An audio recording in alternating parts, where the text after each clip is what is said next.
about snack breaks and restroom breaks, and you're worried about eating. You're worried about being locked in a plane for hours on end with people you don't know.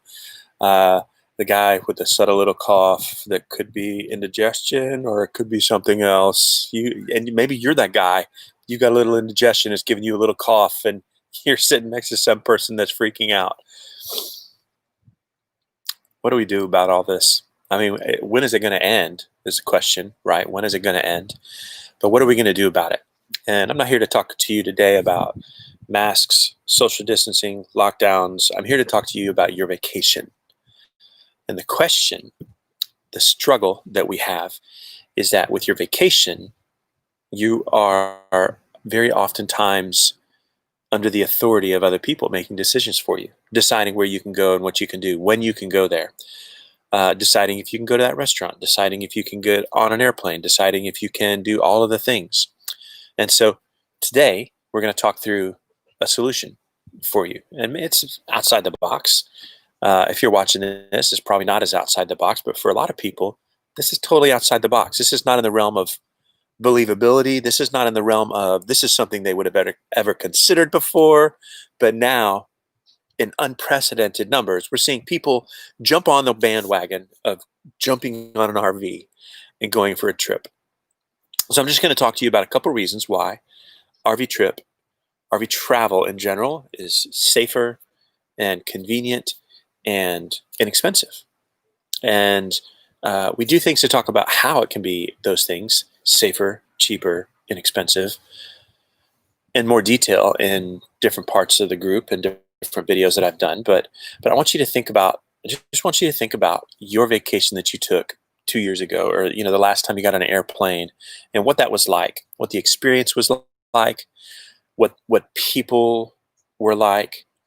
You can catch the vibe in a room. You've walked into a room and caught the vibe in a room before. Think of being on an airplane with a bunch of people that are scared for a couple of hours. It's no fun. It's not good. I actually saw a video a couple of days ago of a gentleman being removed from an airplane because somebody complained about him taking his mask off. Several people around him said he took his mask off to eat and then put it right back on again. But somebody was upset and somebody got scared, and so they said something about him taking his mask off, and he was asked to leave the airplane. Wasn't allowed to come back on. So this sort of thing is happening out there. People are scared. And so things are happening. And so how can you safeguard your trip and make sure that your trip is going to be a good one and not allow outside influences to take over instead? So if you haven't thought about an RV before, or if you have, here are a few different things to consider. Okay, and I just want you to think about this as it compares to other trips that you might go on, as it compares to air travel, as it compares to getting on a bus and going somewhere, as it any of the other things, staying in a hotel, any of the other things that you might do on a normal basis. Let's just compare it back to an RV. Okay, so first off, here's what I want you to think about: germs. Right. So nowadays at the grocery store, they are sanitizing the little roller that you put your food on every single time. They're sanitizing it between people that come up there. Okay. At restaurants, they've always done this, but they should be at least supposedly wiping tables down between customers. Okay. I've been in stores before where they're going around in Costco. I've seen them going around and cleaning handles on the refrigerators. Okay, this is the sort of thing that's happening now. If you haven't been in a store where you've seen them cleaning the handles on the refrigerators, you got to ask yourself, how often are they doing that? Because they're obviously not doing it after every customer, but how often is this happening? And so, what about airplanes? How often are they doing a cleaning of the air cabin, and how often are they cleaning the seats, the armrests, the tray that you have to lock for landing? How often are they cleaning the headrest where you walk and you just put your hand on the seats as you're walking down the aisle? Are they cleaning that and sanitizing that between every single person that goes through there? And I think you and I both know the answer to that question. What about hotels? What about a gas station? When's the last time you saw them cleaning the handle of the pump that you're using to fill your car up with gas? These are all things that are not being done.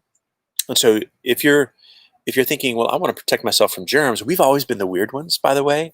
We've always been the weird ones that every time we would get on an airplane, we would clean off the tray. We would just do that because we'd seen some information about how often they did that before. But now they're doing it more often. But I bet that you would probably consider cleaning off the tray when you got on an airplane this time. That would be my guess. I could be wrong. So there are all these different things that we're looking at, and when is it that we are? When are these things being cleaned? When are we seeing the evidence that they're being cleaned? And so, Ronald Reagan had a famous saying. He said, "Trust but verify." And if I can't see it happening, and I don't want to go over and ask the manager, "Hey, how often are you cleaning this and doing that?" Then maybe it's time to take some of the little variables, the unknowns, out of the equation, so that you can be more sure about what's going on there. Mask mandates are something to think about, and it's not just the mandate; it's the fear around that as well. So it's the fear of people that see somebody around them take their mask off for a period of time. I told you the story about the guy that got kicked off the airplane. It's the fear of those people that are reporting him for taking his mask off, but then also the airline that follows through with that, right? So all of those things are inconvenient at best, but can be really just totally side rail your trip. It's one thing to wear a mask into a gas station. It's a totally different thing to wear it on an airplane ride for several hours, or one of the other places that you might be wearing it. So the mandates, as they go off and on in different places, are something to look at with your trip. And whether you are a never masker, or whether you put one on when you get out of the shower, I don't know, or anywhere in between, whatever it is that you do, I want you to think through, what are the repercussions of there being rules that say you have to wear masks in certain places, and how is that going to affect your travel in the different layers of your travel? Okay. Restroom stops is another big one, right? So when you're on a trip and you are in an airplane, you're using the same restroom that everybody else in the airplane is using, right?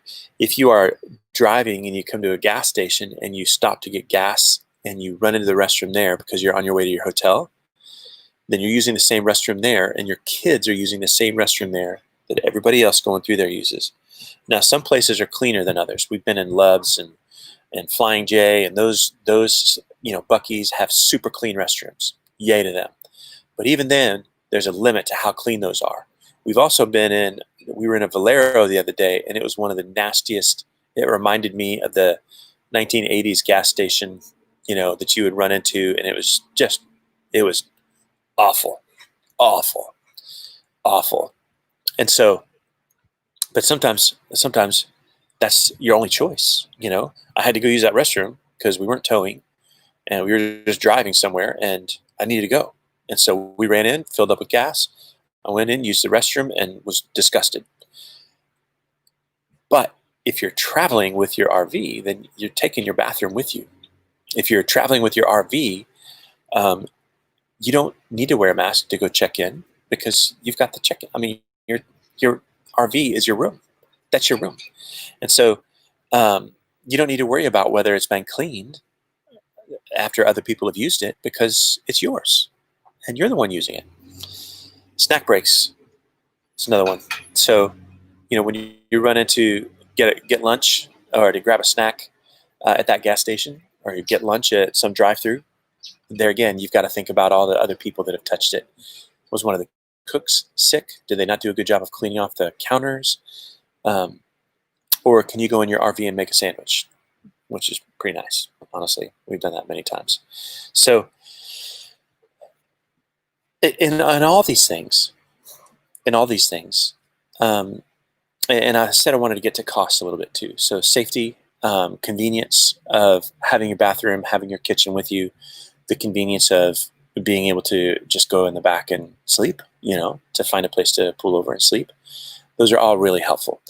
But the cost side of it as well. So there's a study done by a group that said that on average for a family of 4, you could save a pretty significant amount of money using an RV for your next trip. When you think about the cost of your flights or gas to drive somewhere, obviously getting an RV somewhere is going to be more expensive, but then campgrounds are typically far less expensive than hotels. If you own your RV, then that's different than if you are renting one. Obviously, there's difference in the pricing structure there, but for the vast majority of people, an RV can be an extremely budget-friendly way to travel. And so, if you haven't thought through that, then please, I want to encourage you to do that. So, you can subscribe to the YouTube channel. You can go and look at some of the videos in our Facebook group to do that, and just see videos that we've talked about cost structure, how to save money, different things that you can do to make RV travel even more affordable. So honestly, it's a pretty great way to travel. When we have gone back to traveling the old way, so Amy had to fly somewhere to go visit some friends a while back, and she was freaking out because she's not used to trying to figure out what do I need to pack to go on this trip, because we have everything with us all the time. We always have everything with us. So there's never been an issue of, oh, I forgot my toothbrush. It's in the bathroom. And your bathroom is right here. Oh, I forgot, this pair of shoes. I wish I had my jacket with me because the weather changed. I didn't realize it. Those are not issues that you're going to run into when you travel with your RV, because all your stuff is there.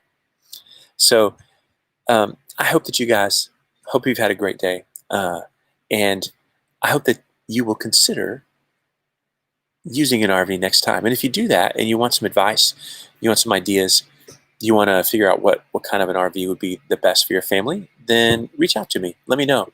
So happy to walk through those things with you and to help you try to figure it out on your own.